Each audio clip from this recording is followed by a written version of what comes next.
Welcome to back to my channel. আমার চ্যানেলের পক্ষ থেকে সকল শ্রোতা বন্ধুদেরকে জানাচ্ছি আন্তরিক শুভেচ্ছা ও ভালোবাসা। আশা করি সকল বন্ধুরা ভালো আছেন এবং সুস্থ আছেন। তো বন্ধুরা, আজকে আমি মহাভারতের পৌরাণিক কাহিনী দ্রৌপদী 5টি অভিশাপ নিয়ে আলোচনা করব। তো বন্ধুরা, পাশে থেকে দেখতে থাকুন। দ্রৌপদীর অভিশাপ। কারা সেই অভিশপ্ত? নিজের জীবনোদ্ধার সার 5টি ভয়ঙ্কর অভিশাপ দিয়েছিলেন মহাভারতের দ্রৌপদী, আর সেই অভিশাপে তারা আজও ভুগছেন। তারা কে কে? চলুন জেনে নেওয়া যাক আমার এই ভিডিওর মাধ্যমে। আর সেই অভিশাপের করুণ পরিণতি আজও ভুগছে অভিশপ্তরা। আপনারা জানেন, যজ্ঞের জ্বলন্তমান অগ্নিকুণ্ড থেকে উদ্ভূত হয়েছিলেন অগ্নিকন্যা দ্রৌপদী, আর তাই তার মেজাজ ছিল অগ্নিগর্ভসম। সে কারণে বিভিন্ন সময়ে মেজাজ হারিয়ে দ্রৌপদী কর্তৃত্ব প্রদত্ত 5টি অভিশাপ দিয়েছিলেন। আজও দ্রৌপদীর অভিশাপে অভিশপ্তরা ভুগছেন। আপনারা জানেন, যজ্ঞের জ্বলমান অগ্নিকুণ্ড থেকে উদ্ভূত হয়েছিলেন অগ্নিকন্যা দ্রৌপদী, আর তাই তার মেজাজও ছিল অগ্নিগর্ভসম। সে কারণে বিভিন্ন সময় মেজাজ হারিয়ে দ্রৌপদীকে কর্তৃক প্রদত্ত 5টি অভিশাপ ঘটনা শুনতে পাওয়া যায় আমাদের পৌরাণিক কাহিনীতে।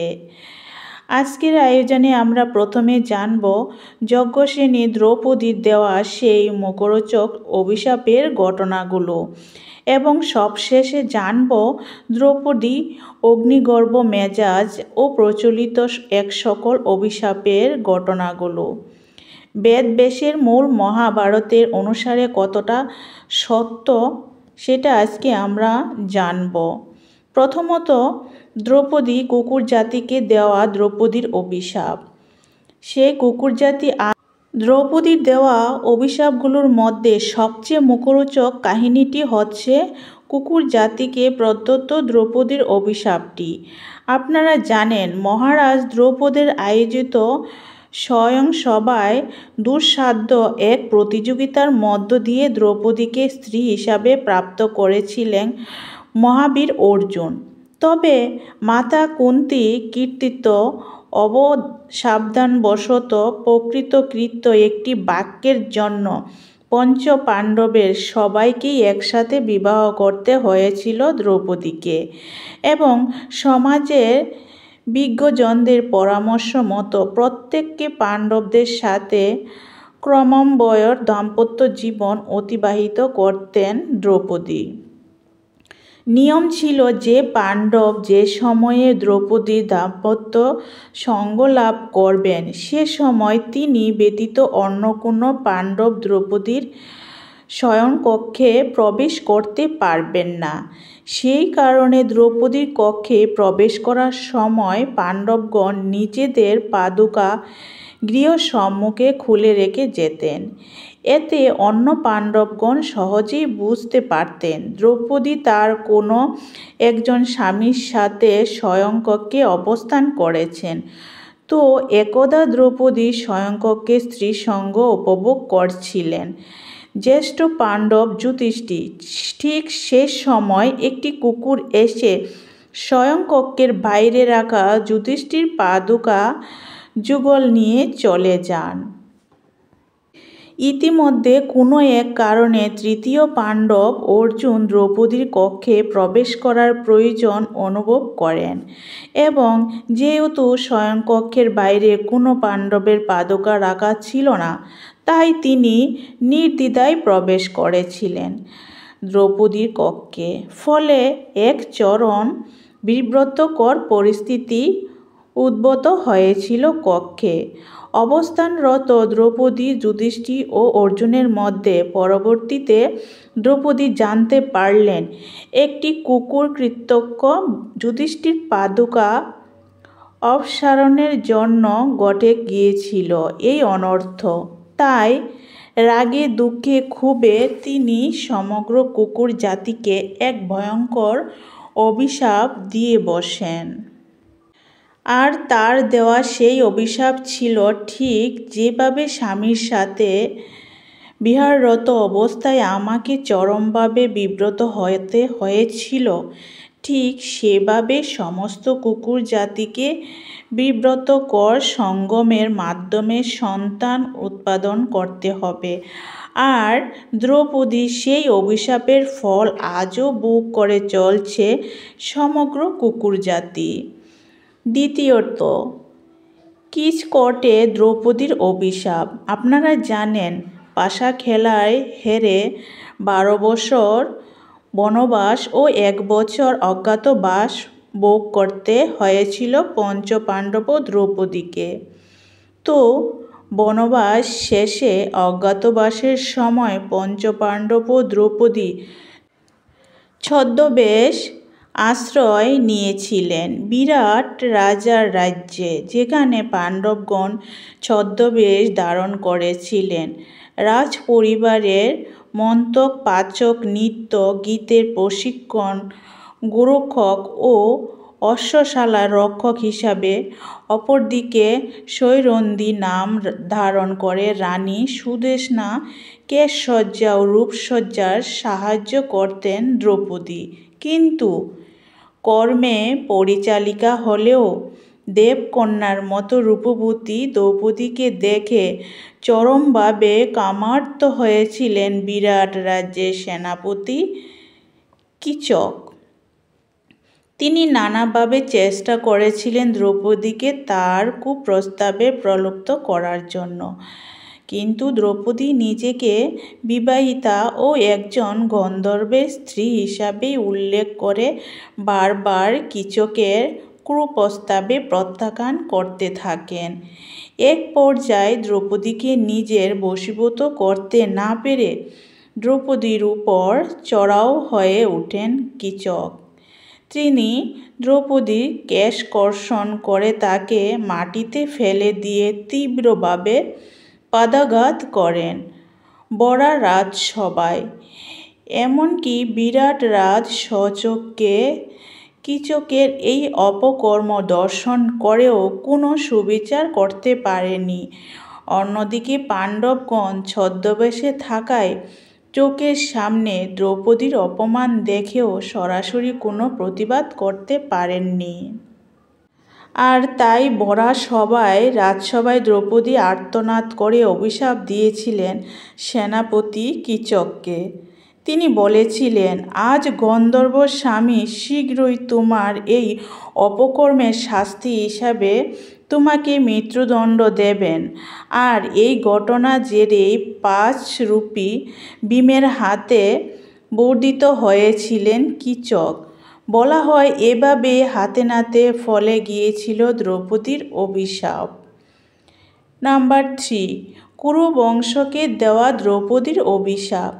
সমগ্র মহাভারতে সর্বাপেক্ষা অস্বস্তিকর দৃশ্যটি হচ্ছে দ্রৌপদীর বস্ত্রহরণ।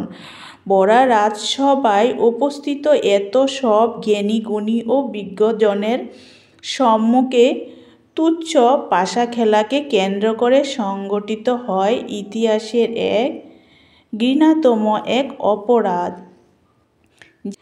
যেখানে দুর্যোধনের আদেশে পাষণ্ড দুঃশাসন বস্ত্রহরণ করার চেষ্টা করেছিলেন এক বস্ত্রাধী ও রজস্বলা দ্রৌপদীকে। কিন্তু পরিতাপের বিষয় হল, শত শত সভার সদস্যদের মধ্যে একটি মাত্র সংযুতস্য এবং বিকরণ ব্যতীত আর কেউই এই গুরুতর অন্যায়ের প্রতিবাদ করেনি।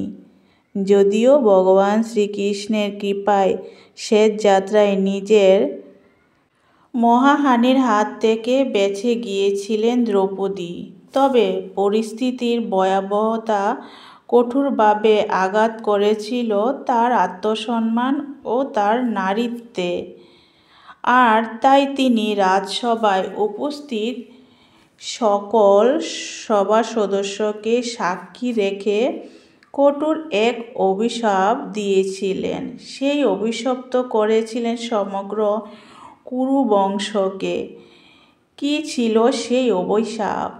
দ্রৌপদীর অভিশাপ ছিল একজন নারীকে বস্ত্রহীন করে অপদস্থ করার কারণে সমস্ত কুরুবংশ ধ্বংস হবে, অর্থাৎ বংশের বাতি দেওয়ার মতো আর কেউই অবশিষ্ট থাকবে না। সমস্ত কুরুবংশই বলা হয় দ্রৌপদীর এই অভিশাপের কারণেই কুরুক্ষেত্রের ময়দানে 11 অক্ষয়হীন সেনাসহ নিহত হয়েছিলেন 100 কৌরব ভ্রাতা। চতুর্থ অভিশাপ ছিল চম্বল নদীকে দেওয়া দ্রৌপদীর অভিশাপ। মধ্যপ্রদেশে, রাজস্থান ও উত্তরপ্রদেশের ব্যাপকভাবে প্রচলিত রয়েছে চম্বল নদী। এই নদীকে দেওয়া দ্রৌপদীর একটি অভিশাপের কাহিনী জানা যায়। এই চম্বল নদীর তীরে অবস্থিত রাজ্যসভাতেই ঘটেছিল দ্রৌপদীর বস্ত্রহরণের অপচেষ্টা। এই কারণে কুরু বংশকে অভিশাপ দেওয়ার পাশাপাশি তিনি অভিশাপ দিয়েছিলেন পাশ দিয়ে বয়ে চলা চম্বল নদীকে। তিনি চম্বল নদীকে উদ্দেশ্য করে বলেছিলেন, বরা রাজসভায় আমাকে বস্ত্রহীন করার অপচেষ্টা দেখেও তুমি যেভাবে নীরবে বয়ে চলছিলে, ঠিক সেইভাবে সারা জীবন তোমাকেও আমার এই অপমানে নীরব সাক্ষী হিসাবে বয়ে যেতে হবে। তুমি হবে পরিত্যক্ত, তোমার জল হবে পানের অযোগ্য। যদি কোনো ব্যক্তি তোমার জল পান করে, তাহলে সেই ব্যক্তি তার সারা জীবনের অতৃপ্ত এক জিজ্ঞাসা নিয়ে বেঁচে থাকবে। মহাভারতের সেই চম্বল নদীটি আজও নীরবে বয়ে যাচ্ছে মধ্যপ্রদেশে, রাজস্থান ও উত্তরপ্রদেশের বুক চিরে। তবে দ্রৌপদীর সেই অভিশাপের কারণে কেউই এই নদীর জল পান বা অন্য কোনো কাজে ব্যবহার করেন না। পঞ্চমত অভিশাপ, ঘটোৎকচকে দেওয়া দ্রৌপদীর অভিশাপ।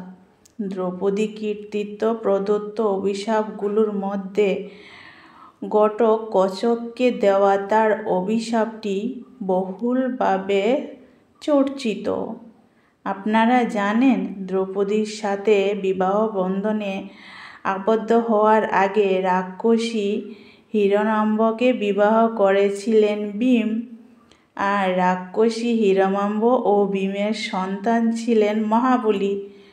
ঘটোৎকচ তো পরবর্তীতে বিশেষ পরিস্থিতির শিকার হয়ে ভীম যখন দ্রৌপদীকে বিবাহ করেন, তখন তা স্বাভাবিকভাবে স্বীকার করেনি হিরণাম্ব। হয়তো এই কারণে তার সন্তান ঘটোৎকচও দ্রৌপদীর সম্পর্কে খুব ভালো মনোভাব পোষণ করতেন না। যাই হোক, ইন্দ্রপ্রস্থ নির্মিত হওয়ার পরে মহারাজ যুধিষ্ঠিরকে চক্রবর্তী রাজা ঘোষণা করার জন্য রাজসূয় যজ্ঞের আয়োজন করেন পাণ্ডবগণ।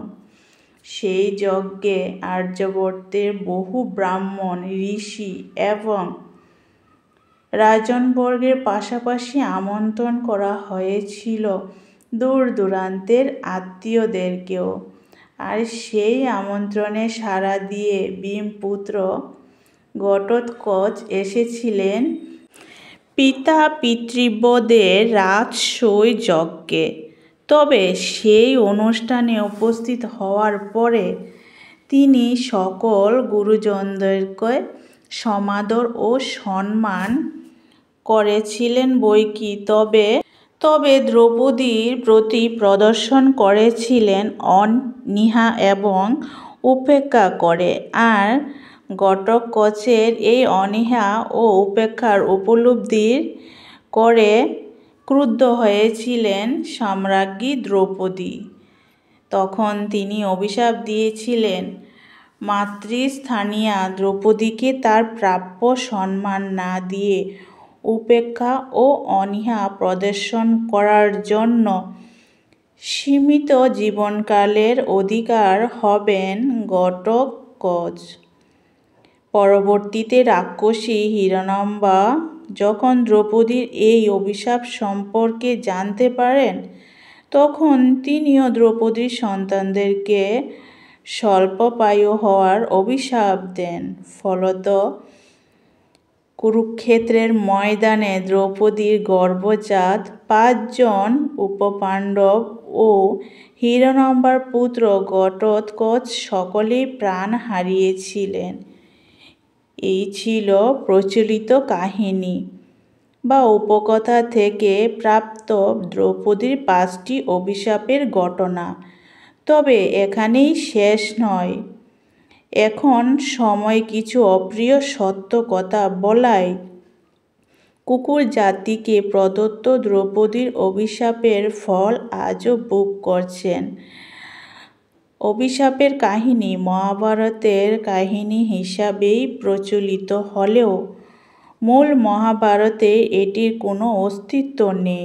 আবার বিরাট রাজা রাজসভায় দ্রৌপদীর কীচককে যে অভিশাপ দিয়েছিলেন বলে জানা যায়, মূলত মহাভারতে এরকম কোনো অভিশাপের কথা উল্লেখ নেই। ঠিক একইভাবে দ্রৌপদীর বস্ত্রহরণের সময় তিনি কুরুবংশকে অভিশাপ দিয়েছিলেন বলে যে কাহিনী প্রচলিত হয়েছে, মূল মহাভারতে এরকম কোনো আনুষ্ঠানিক অভিশাপের উল্লেখ পাওয়া যায় না। আবার অন্যদিকে চম্পল নদীকে দ্রৌপদীর দেওয়া অভিশাপটির মধ্যপ্রদেশ ও উত্তরপ্রদেশে যে রাজস্থানের স্থানীয় লোককথা হিসাবে প্রচলিত হলেও বেদব্যাসের মূল মহাভারতে এর উল্লেখ পাওয়া যায় না। তবে দ্রৌপদীর কৃতজ্ঞ ঘটোৎকচকে অভিশাপ দেওয়া বা হিরণাম্বর কৃতজ্ঞ উপপাণ্ডবদের অভিশাপ দেওয়ার ঘটনা মূল মহাভারতে না পাওয়া গেলেও উড়িষ্যার সরল মহাভারতে এই ঘটনাটি উল্লেখিত রয়েছে। বন্ধুরা, আমার এই কাহিনীটি আপনাদের কাছে কেমন লেগেছে অবশ্যই কমেন্টে বলবেন। জয় শ্রীকৃষ্ণ। আর অবশ্যই আপনাদের মতামত জানাবেন কেমন লেগেছে। নতুন বন্ধুদেরকে বলছি আমার চ্যানেলটি সাবস্ক্রাইব করে পাশে থাকবেন। পাশে থাকা বেল আইকন ক্লিক করে রাখবেন, নতুন নতুন আপডেট ভিডিও আপনাদের কাছে পৌঁছে যাবে। ততক্ষণ আমার পাশে থাকুন আর দেখতে থাকুন। সবাই ভালো থাকবেন ও সুস্থ থাকবেন।